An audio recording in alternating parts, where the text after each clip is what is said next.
Hi there, good morning. You're watching Market Cafe on ET Now with me, Snehisha, and with me as always is Shreyansi Singh. Shreyansi, wishing you a very good morning. Well, this is a show where we're going to take you through everything that's been happening in India as well as globally, post-market hours yesterday, overnight as well as bright and early this morning. We're going to get you the global handover from the US, tell you what's been happening with oil, also tell you how the Asian markets have opened up. And the second half of the show, we'll get a little stock specific, talk about the top stocks yesterday and what stocks will be in focus today and what brokerages are also flagging off for us bright and early this morning. On that note, let's kickstart the show then. And Shreyansi, while implied open is indicating a green, we can't say the same about US because Nasdaq heavily under pressure. Tell us what happened. Well, absolutely. So it's everything but the Dow that really just did not manage to hold on all that well. So when you take a look at futures, that's also the kind of picture that you're seeing because you do have Dow futures that are just marginally higher, S&P 500 as well as Nasdaq futures not doing anything at all. And Dow was bucking the trend in the regular day trading session as well, like I mentioned. So when you take a look at Dow Jones, that added about 31 points or about 0.1% thereabout. And on the other side, you did have the S&P 500 as well as Nasdaq just not having a good day at all, especially in Nasdaq because you did see Nasdaq shedding 1% for its worst day since April as investors really rotated out of semiconductors.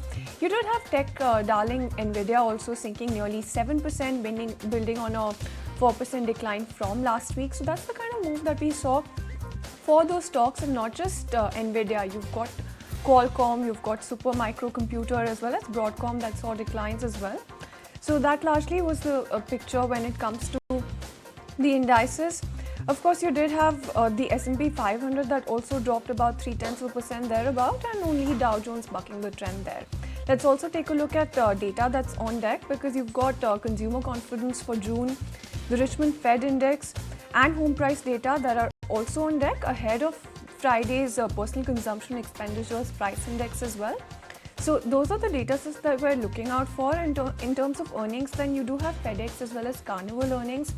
So those would be in focus, but the tech story wasn't just relevant just when it comes to the Wall Street, because when you take a look at European indices as well, the tech part of the European indices was the one that fell about 0.7% thereabout. And when you take a look at banks or just all of the other most sectors, they were trading in the green when it comes to the stock 600.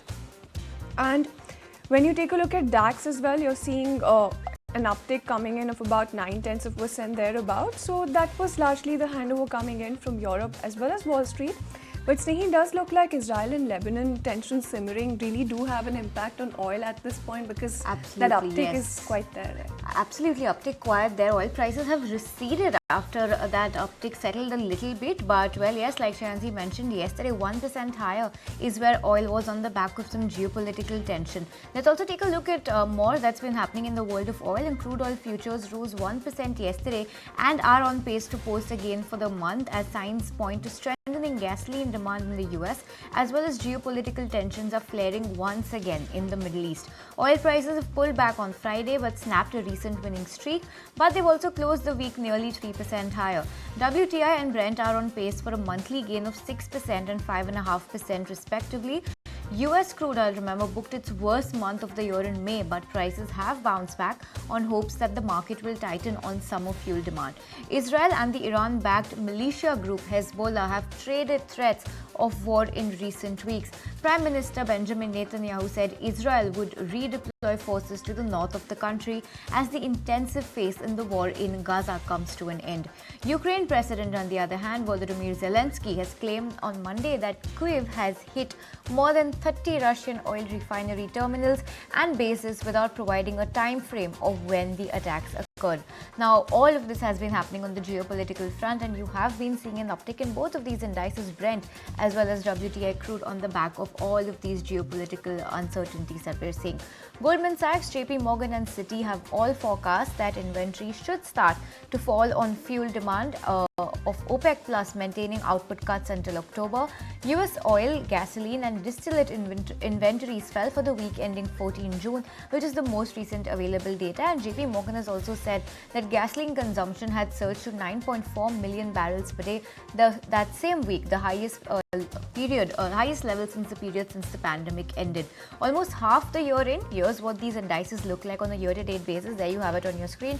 WTI up almost 14%, Brent up 11.5%, gasoline is up almost 19.5%, and natural gas also up almost 12% year-to-date. So those are the moves of what the oil market has looked like this year. But well, yes, that's what's been happening in the world of crude and oil. But Shansi, also take us through all the important events to watch out for. Well, absolutely. So in terms of important events to watch out for, like I mentioned, there's the US consumer confidence data set that we should keep an eye on. And in terms of corporate action back home, you do have AGMs of a whole host of companies: Tata Elxsi, JSW Holdings, Indian Overseas Bank, Dodla Dairy, as well as Alkyl Amines, Cera Sanitary Ware, as well as Voltas as well. Now, in terms of other corporate action, you do have telecom spectrum auction that will be in the spotlight. So Vodafone Idea, Jio, as well as Bharti Airtel will be in the spotlight. And speaking of being in the spotlight, you do have SEPC that will be trading X rights. So keep an eye on that counter as well. You also have Yes Bank as well as Ritco Logistics, both that will be mulling fundraise. And it's the last day to buy a host of counters for dividend then. And you've got Alkyl Amines making it to that list, Cera Sanitary Ware, Tata Elxsi, Bharat Parentals, as well as Voltas making it to that list.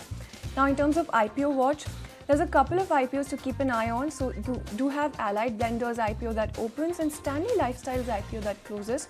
So that is in terms of primary market action that you should keep an eye on. Alright, let's start talking about the biggest global stories this morning, and let's get tracking on the top global headlines. The United States is reportedly probing China Mobile and Telecom over alleged exploitation of American data via their US cloud and internet businesses. The state-backed Chinese companies have been subpoenaed. The Commerce Department has also completed a risk-based analysis of the firms. The Chinese embassy in Washington said it hopes that the United States will stop suppressing Chinese companies under false pretexts, adding that China will continue to defend the rights and interests of Chinese companies. Meanwhile, the tide clearly not turning in favor of China. Canada is now considering joining the likes of US and EU in imposing tariffs on Chinese electric vehicles as the country seeks to align itself with its allies against what they call a heavily subsidized Chinese industry. According to the Canadian Finance Minister, the domestic auto sector faced unfair bouts of competition from China's state-directed policy of overcapacity. Meanwhile, the Argentinian economy has entered a technical recession in the first quarter of the year. Job losses in the country continue to mount amid President Javier Milei's effort to restore fiscal order. The country's gross domestic product shrank a whopping 2.6% in quarter one, marking the second consecutive sequential contraction in growth. The quarter also marks the first full period under Milei, who took office in December after winning a shock election last year. Plane maker Airbus slashes key delivery and production forecasts as the company took a hefty $965 million charge for troubled space activities. The company has lowered its widely watched forecast for deliveries this year to around 770 jets from around 800. It also tempered plans to raise output of its best-selling A320neo family by delaying the date at which it expects to reach record production speed of 75 jets a month to 2027 from 2026. Operating income is seen around 5.5 billion euros versus 6.5 to 7 billion earlier. Alright, and time now to center our focus onto some important commentary coming in from San Francisco Fed President Mary Daly, who has said that the central bank should exhibit care as it aims to bring inflation under control. She also added that rising unemployment is a growing risk, and she additionally believes that tackling inflation will require restraining demand. Daly did not say how many rate cuts she believes that the Fed will need to deliver to navigate between the twin risks of lofty inflation and the potential for rising unemployment, and that credit policy needed to be conditional and ready for anything. Alright, then with that, it's time for a quick break. That was your daily dose of global stories to go with your morning cup of coffee. But we'll take a quick break right here. When we come back, we'll take a look at how the Asian markets are faring. Welcome back. Thank you so much for staying tuned in. Well, as promised, let's take a look at the Asian markets then. And when you see what's happening with the Asian markets, it's mostly them climbing higher. even as US big tech stocks sold off in the favor of other sectors like banking and energy. We did tell you about tech darling Nvidia and how that also contributed to Nasdaq's losses as well. But investors in Asia will be assessing South Korea's consumer sentiment index for June, as well as Japan's service sector producer prices. So that is something that is on the radar for the markets, and the services producer price index for Japan grew 2.5% year on year in May, a slowdown from the 2.7% increase in April. On your screens, you do have Japan's Nikkei that is up about 0.4% thereabout at this point. Let's also take a look at South Korea's Kospi then, because you do have consumer confidence in South Korea that increased in June. Now, on your screens, you do have Kospi that is up about 0.4%. Like I mentioned, consumer confidence increased in June with the index rising to 100.9 as compared to 98.4 in May. And this comes amid a growing optimism on current living standards as well as future household income and domestic economic conditions as well. So that is something that the Korean markets are looking at. Let's also take a look at Australia's ASX 200 then. That one rose about 0.5% in early morning trade. Currently, it's building on those gains and is up about 0.8% thereabout. Let's also take a look at Hong Kong's Hang Seng Index and see how that one is doing as well. Last I checked, Hang Seng was also just sort of building on those gains, and currently that's the kind of picture that we're seeing, because right now you have that index up about 0.5% thereabout. Let's also take a look at Shanghai as well. Now that is really bucking the trend at this point, because you do see Shanghai not doing all that much, but that is largely different from the picture that we're seeing play out in terms of the other indices. Now back home, we shut shop around the 23,537 mark, and what you're seeing right now being penciled in is a rather muted start, especially on a futures basis, and even on a spot basis as well. We're looking at a muted start, Snehi. Absolutely, but surprising to note that GIFT Nifty is indicating just a 30-point uptick, or a rather flat start. Given, yes, US was under pressure, but Asia and Europe handovers look good, so we'll just have to see how that pans out for us. Hi there, welcome back. You're watching Market Cafe on ET Now. Thanks so much for still staying on with us. Let's talk about a big story that we did see unfolding yesterday, and that is Procas has impaired investment in Byju's to zero as the end of FY24. This fair value for the edtech company was written down at $493 million for FY24. My colleague Anurag Joshi is joining us with more details about everything that's been happening when it comes to Procas and Byju. So Anurag, tell us more.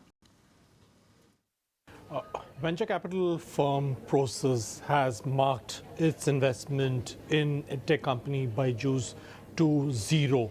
Now the value of impairment for Procas in Byju is being valued at $493 million. Now this $493 million investment is being marked down to zero, and Procas has explained that it is writing off the investment in Byju's, and the key reasons are the inadequate information about the financial health of the company, the liabilities, and the future outlook about in which direction the company is going. Now Procas is one of the key investors that has taken on the management of Byju's, led by founder Byju Ravindran, and it is among the investors that is seeking the removal of Byju Ravindran as the CEO and his wife Divya Gokulnath and brother Riju Ravindran as directors of the company. It had also challenged the use of proceeds of $200 million rights equity sale, and that matter is before the National Company Law Tribunal, which has ordered Byju not to utilize the money until it decides on the case, and also told the company to keep the amount in a separate bank account. Now, Procas has been one of the key investors that has been spearheading this moves against the Byju founders. All right, thanks Anurag for getting us that update. Let's move on then onto an ET Now exclusive. ET Now is learning from the sources that Finance Ministry is going to be meeting the heads of public sector banks to review progress of some of the flagship schemes. Prakash is standing by with more details. Prakash? Yes, we are learning from our sources that the finance ministry is going to hold an important meeting with the heads of the public sector banks where the finance ministry's flagship schemes would be reviewed. Sources are informing that the Secretary Department of Financial Services will chair this meeting where the CEOs of the public sector banks would be participating. Along with that, the finance ministry's flagship schemes such as PM Swanidhi Yojana, PM Vishwakarma Yojana, PM Jandhan Yojana, among others, will be reviewed. We also given to understand that the finance ministry will seek a status report on the instructions that had been given to the public sector banks in the previous meetings when it comes to providing better services to the consumer along with the recovery process. Since this meeting is happening on the backdrop of RBI's draft project financing norms where all the stakeholders along with DFS and public sector banks have already submitted their comments, it is very likely that the public sector banks would raise their concern before the DFS, and DFS is likely to hold a separate meeting with the RBI at later stage. This meeting also holds a significant aspect given the fact that it is happening just ahead of the union budget. Prakash, thanks so much for taking us through that. But, well, let's go across and also talk about the spotlight on India's Global Forum's mega event, IGF London 2024, which kicked off yesterday at the iconic Queen Elizabeth II Centre. The week-long event will see the presence of top policymakers and thought leaders present their vision on India's Viksit Bharat ambitions, ties with UK, and a lot more. At the event, Minister of Railways, I&B and Electronics and IT, Ashwini Vaishnav, spoke about 4 pillars of India's transformation in his first speech since being re-elected. Listen in to an excerpt of what he had to say. Whether it is mobile manufacturing, in which India has now become the second largest mobile manufacturer in the world, electronics manufacturing, defense manufacturing, technical textile manufacturing, drone manufacturing, practically every sector of manufacturing has got a great momentum in the last 10 years. 4 pillars are intact, they are strong, they have laid a very solid foundation for economic growth, they have laid a foundation for empowering our people, they have created a momentum by which people are coming out of poverty, coming into the neo-middle class. This has given us a growth of 6 to 8% consistently, and now it's on the upper bracket of this range, and this is going to continue for next many years. Friends, I conclude with the third point. This mandate of the general elections has clearly demonstrated country's faith and trust in Prime Minister Narendra Modi ji's policies, his conduct of the government, his strengthening of institutions, and our National Democratic Alliance, NDA government's overall contribution in the economic, social, political life of the country. This shows people want continuity. This shows that people have put their confidence in continuity. This continuity will make sure that our country continues to grow at a good, consistent pace, and our people's lives are transformed, and a significant change, a significant positive change comes in people's lives. All right, and that was a word coming in from Union Minister Ashwini Vaishnav. Let's move on then, and the government has launched the 4th tranche of auction of critical minerals. Mine Secretary VL Kantara also expects a good response from the industry as well. My colleague Prakash Priyadarshi also caught up with him. Let's listen into what he had to say as well. We are hoping that in the current tranche of 21 blocks also, there will be good bidding, there will be good appetite. Out of these 21 mineral blocks that we have put on block under this 4th tranche, can you give us some details about the overall estimated cost of these minerals at this point of time? So in these 21 blocks, on the basis of our calculations and on the basis of the average ore rates available here or abroad, the total value of the reserves in these 21 blocks comes to about 83,000 crore. Okay. And any policy related relaxation that you are providing under fourth tranche in order to attract more investors? So along with this fourth tranche, we announced an incentive scheme for people to do exploration. So there is a new regime which we launched in January for what is called an exploration license, where people can bid for an exploration activity and then they try to recover the expenditure they would incur on exploration from the ultimate mining company. That is the new regime we brought in.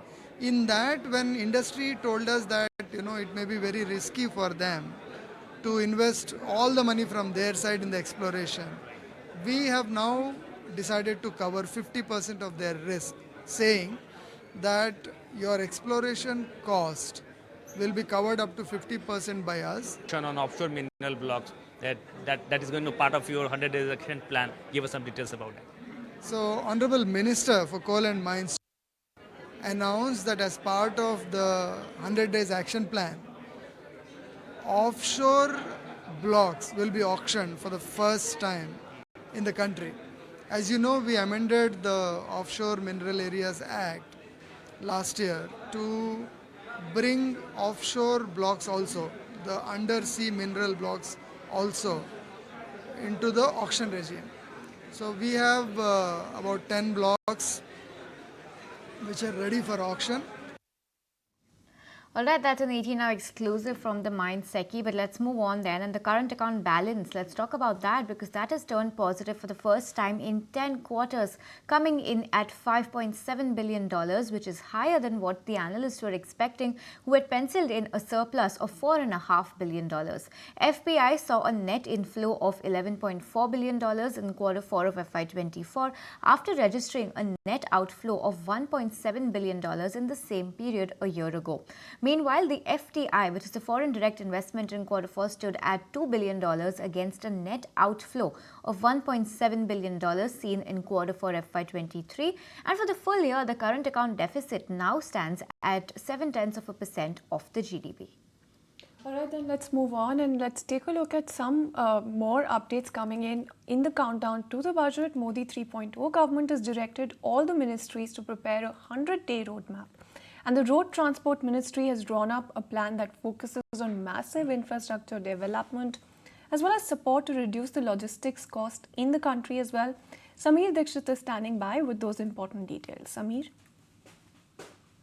Road Transport Ministry 100-day agenda focuses on laying the massive infrastructure to lay the extensive network of expressway across the country and also to reduce the logistic cost. Sources have informed that within the 100 days, the Road Transport Ministry is likely to award the construction of 3,000 plus kilometers of highway network. In addition to this, the government is also targeting the laying or the construction of around 1,000 kilometers of highway.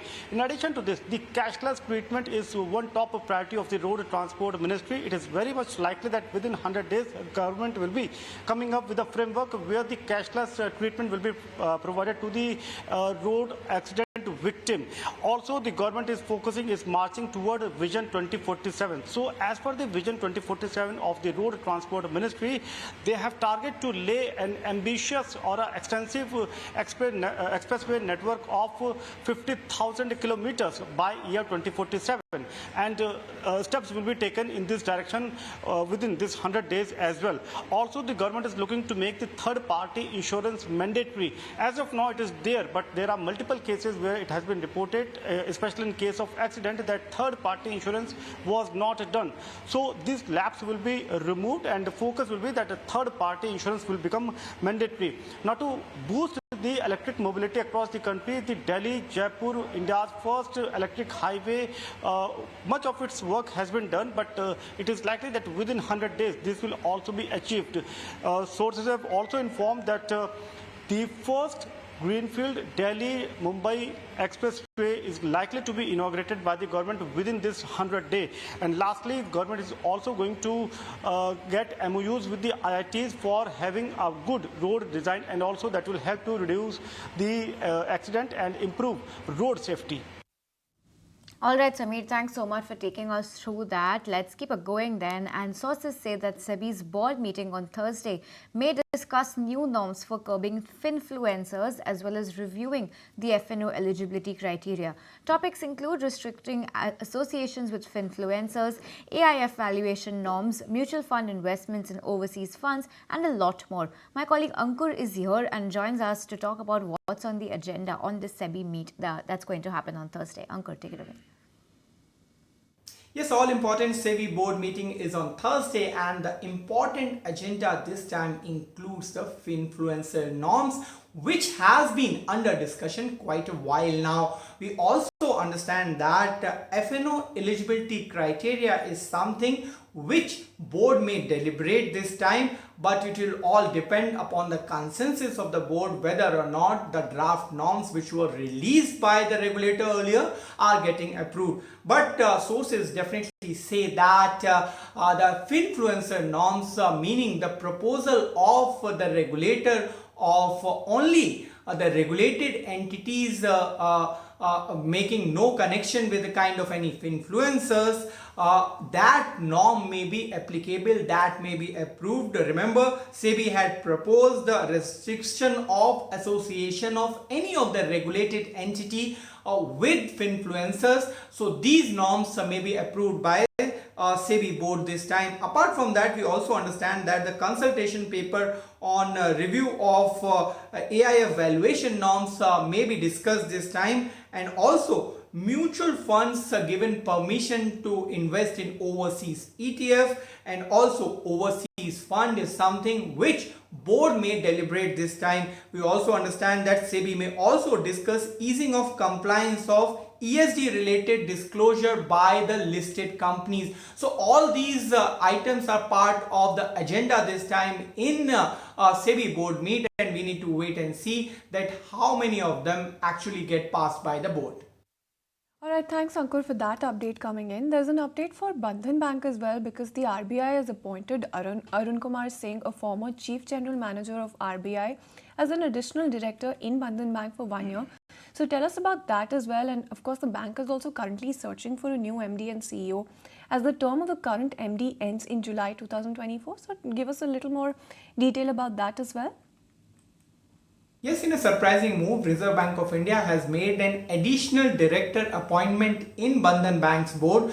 Arun Kumar Singh, who was former CGM of Reserve Bank of India, has been appointed in bank's board for a period of 1 year. But the moot question is why such kind of appointment has been made in the bank's board. Now, we have been given to understand through sources is that this appointment is to assist an orderly, smooth transition in the bank. Remember, MD and CEO of the bank is set to complete his term on 9th of July, and bank is already in process of searching of new CEO. So sources say that this appointment is to assist an orderly, smooth transition which is underway in the bank. Now this appointment is also to support board oversight, and hence Arun Kumar Singh is appointed in bank's board. One thing has already been made clear, and this is through sources, that there is no material concerns which has been found in Bandhan Bank currently. Also, one interesting thing to note here is that when such kind of action was taken on Ujjivan Bank, when such kind of action was taken on RBL Bank in the past, the appointment was of current official of Reserve Bank of India, while here the appointment is of former RBI official. Another difference which can be noted is that the appointment is for only 1 year currently, while you would remember in case of RBL Bank the appointment was for 2 years. So all in all, Reserve Bank of India has made an appointment in the board. Now we need to wait and see that the transition of the bank which is underway, how it goes. News coming in from Bandhan Bank. Thanks, Ankur, for that. But in fact, we also caught up with the CFO recently on the hunt for the next Bandhan Bank CEO. In his first ever TV interaction since becoming the CFO, he shared the bank's growth roadmap. Let's go across and listen in to what he had to say. In due course, I think the right names will be provided, right, to the RBI.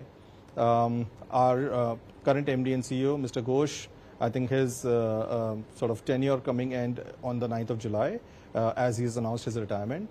So we are making sure, in terms of giving a proper farewell and ensuring that, the right sort of transition plan is actually being created. So this thing is actively managed by the board, and they're making sure that, the process gets followed.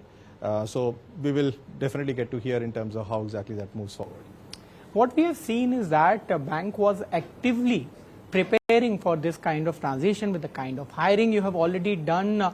So what is where do we lie in terms of giving the handover? Is it already being given? The team is ready, the plan is ready? So I think you're rightly, as you rightly said, the management team is largely in place. So we have 2 executive directors. Ratan, who is the chief operating officer in ED, he joined almost a year ago. And then Rajendra Babbar, who is our chief business officer and executive director, he joined in March. So both of them are there in terms of, ensuring that their respective areas are taken care of.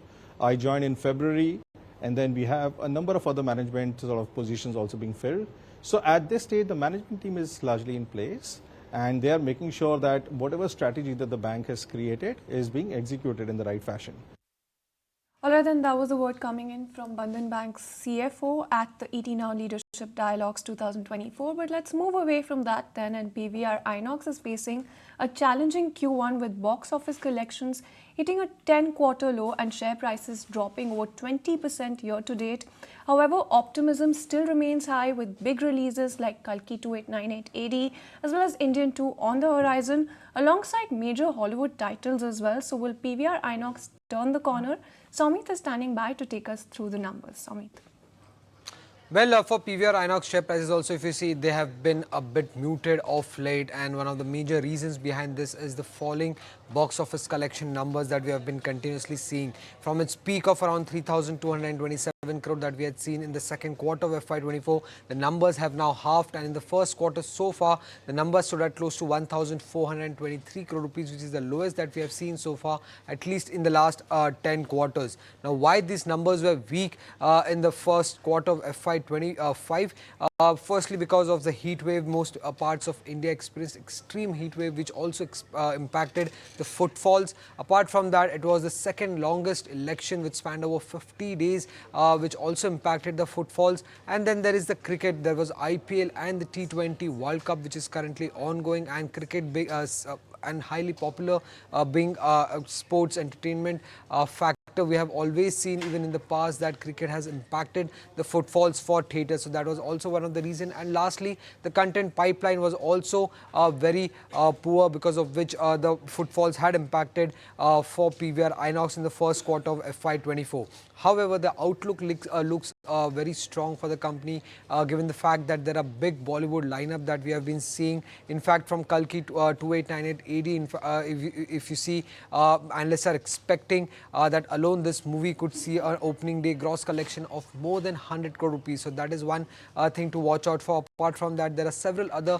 Indian movies like Indian 2, Sarfera, Veda, Khel Khel Mein, Street 2, which are lined up for the second quarter of FY25. And given the fact that Hollywood strike has also been settled with the writers, the lineup is strong for Hollywood movies. Also, Deadpool and Wolverine, Transformers, and also a strong lineup is something that has been keeping analysts bullish. Now, if you see the analyst recommendation for PVR Inox, nearly 80% of them have a buy rating on the stock, while the consensus target price stands at close to 1,700 rupees, which suggests a return potential of nearly 20-odd%. Even if you look at the valuations of PVR Inox, they are trading below their 5-year average. The 5-year average EV to EBITDA stands at close to 13 times, while the 12-month forward EV to EBITDA currently is around 10 times. So valuations are cheap, while the outlook continues to remain strong when it comes to PVR Inox.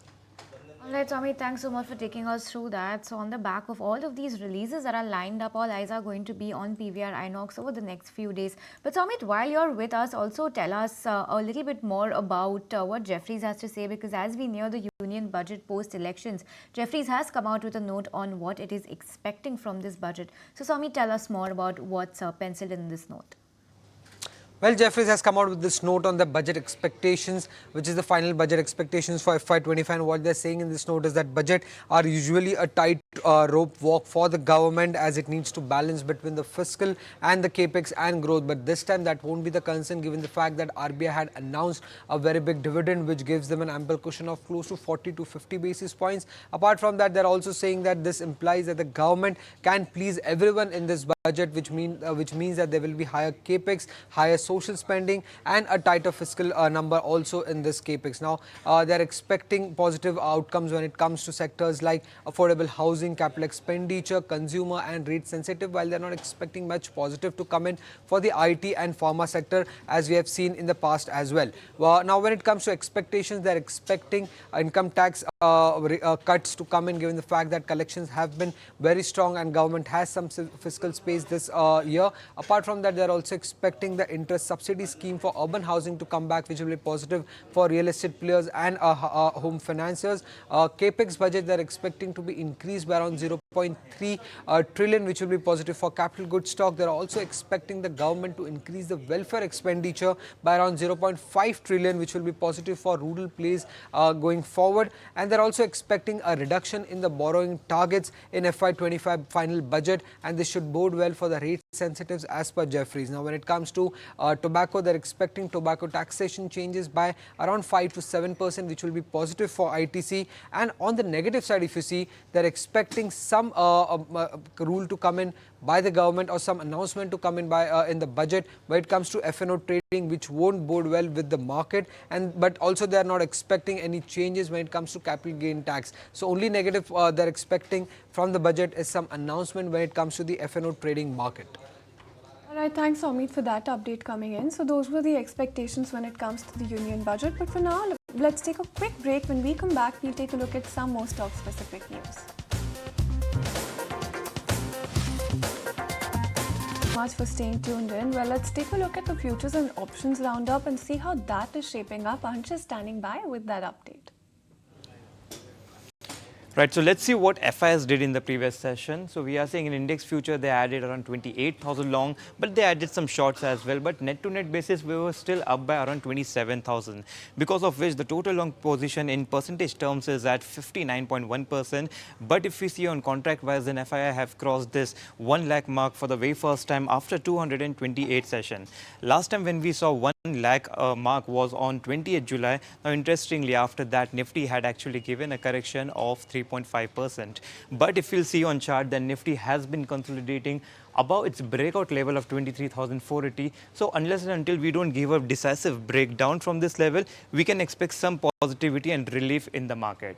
Now, if we see in future and option, the expiry is on Thursday, whereas if we see rollover, that's around 34.5%, which is way below its 3 series average. Whereas on option front, we are seeing put writing happening at a 23,400 mark, indicating option traders expecting Nifty to have very good support around this level.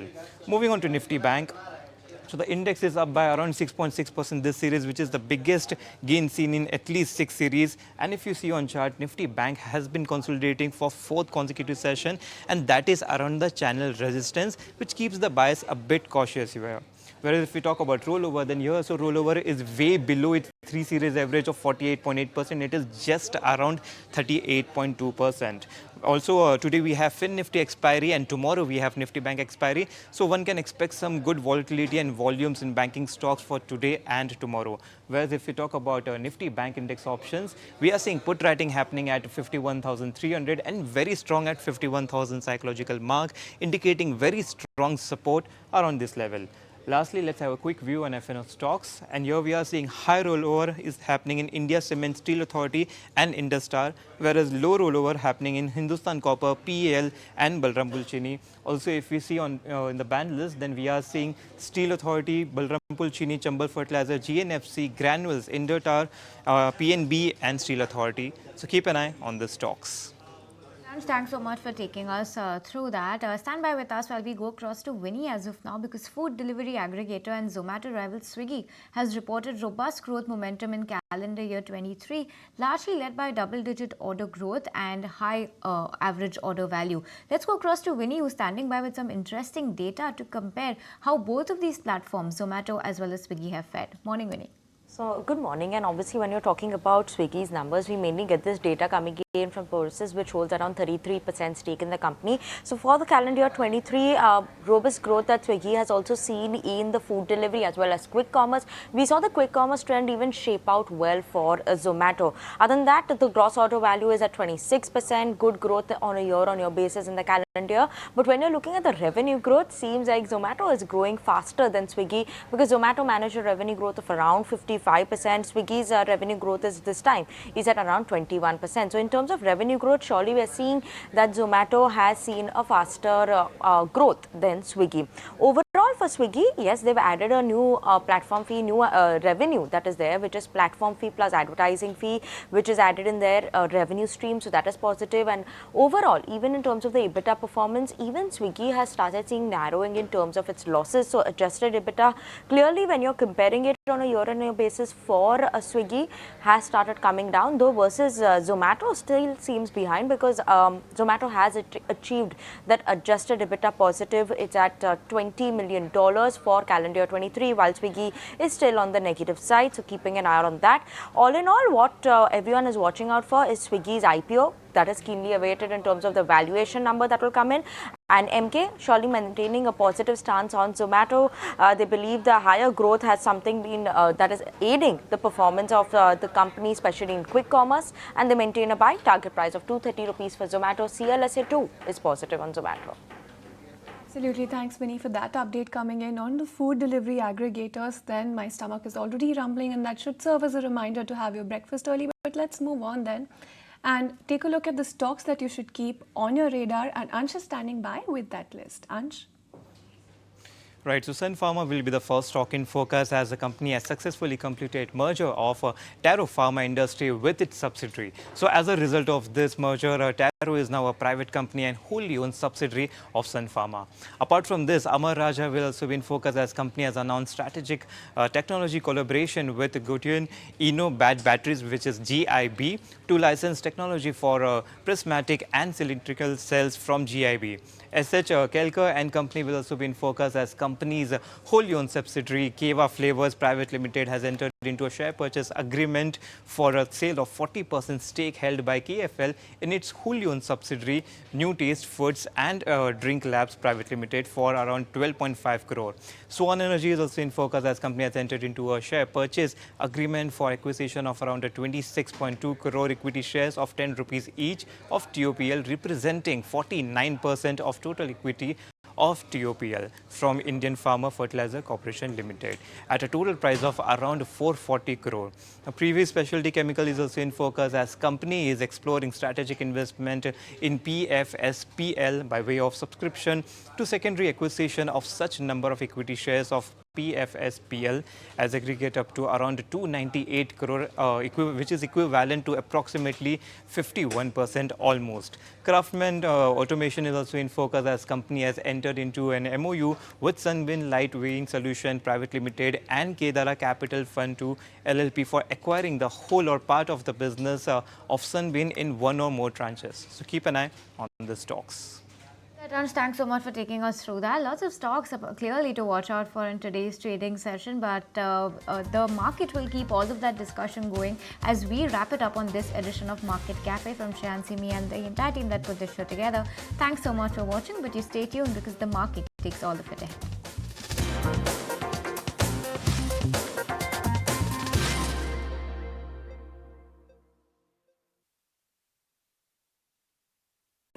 If you like this video, then like, share and subscribe to ET Now.